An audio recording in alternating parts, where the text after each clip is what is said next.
at Pia emosyonal na inamin muntik nang bumigay noon si Migs Molino. Isa sa talaga namang maipagmamalaki ng pamilya ni Bunso Migs Molino ay ang pagiging napakabuting anak, kapatid, tito at ganoon na rin na lolo sa kanyang mga mahal sa buhay.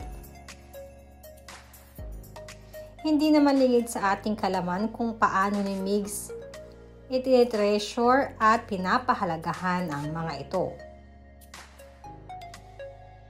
Lalo na noong mga panahong dumaraan si Bunso sa matinding pagsubok sa buhay ay ang tanging pamilya lamang nito ang umaalalay at kailanman ay hindi siya pinagdudahan or kailanman i-judge. Kaya naman ayon na din kay Bunso ay madami siyang naging realisasyon sa buhay simula nang mag-pandemic at kinuha sa kanya si Cutie Mahal.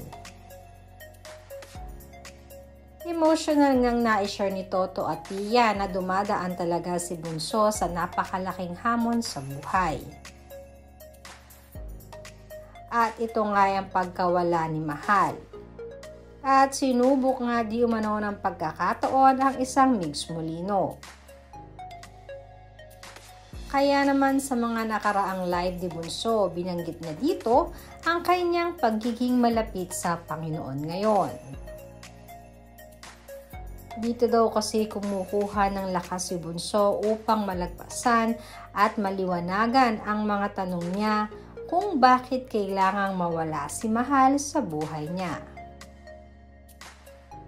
At kung hindi nga dahil sa mga followers at family niya na naandyan at patuloy nagpapalakas ng loob sa kanya, siguro di umano ay tumigil na siya sa kanyang pagiging public figure.